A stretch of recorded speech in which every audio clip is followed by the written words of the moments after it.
اللہ الرحمن الرحیم۔ میدان طیہ۔ جب فرعون دریائے نیل میں غرق ہو گیا اور تمام بنی اسرائیل مسلمان ہو گئے، اور جب حضرت موسیٰ علیہ السلام کو اطمینان نصیب ہو گیا تو اللہ تعالیٰ کا حکم ہوا کہ آپ بنی اسرائیل کا لشکر لے کر بیت المقدس میں داخل ہو جائیں۔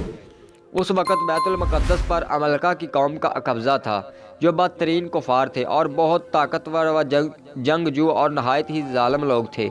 چنانچہ حضرت موسیٰ علیہ السلام 6 لاکھ بنی اسرائیل کو ہمراہ لے کر قوم عمالقہ سے جہاد کے لیے روانہ ہوئے، مگر جب بنی اسرائیل بیت المقدس کے قریب پہنچے تو ایک دم بزدل ہو گئے اور کہنے لگے کہ اس شہر میں جبرین عمالقہ ہے جو بہت ہی زور آور اور زبردست ہے، لہٰذا جب تک یہ لوگ شہر میں رہیں گے ہم ہرگز شہر میں داخل نہیں ہوں گے۔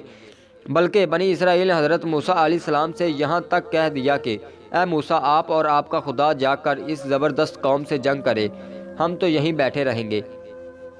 بنی اسرائیل کی زبان سے یہ سن کر حضرت موسیٰ علیہ السلام کو بڑا رنج و صدمہ ہوا، اور آپ نے باری تعالیٰ کے دربار میں عرض کیا، اے رب میرے، مجھے اختیار نہیں مگر اپنا اور اپنے بھائی کا، تو ہم کو ان بے حکموں سے جدا رکھ۔ اس دعا پر اللہ تعالیٰ نے اپنا غضب و جلال کا اظہار کرتے ہوئے فرمایا کہ تو وہ زمین ان پر حرام ہے، 40 برس تک بھٹکتے پھرے زمین میں، تم تو ان بے حکموں کا افسوس نہ کھاؤ۔ اس کا نتیجہ یہ ہوا کہ 6 لاکھ بنی اسرائیل ایک میدان میں 40 برس تک بھٹکتے رہے، مگر اس میدان سے باہر نہ نکل سکے۔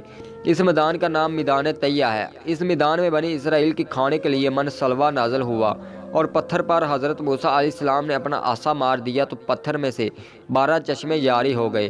اس واقعے کو قرآن مجید میں بار بار مختلف عنوانوں کے ساتھ بیان فرمایا ہے، جس میں سے سورہ مائدہ میں یہ واقعہ قدر تفصیل کے ساتھ مذکور ہوا ہے، جو بلا شبہ ایک عجیب الشان واقعہ ہے، جو بنی اسرائیل کی نافرمانی اور شرارتوں کے تعجب خیز اور حیرت انگیز داستان ہے۔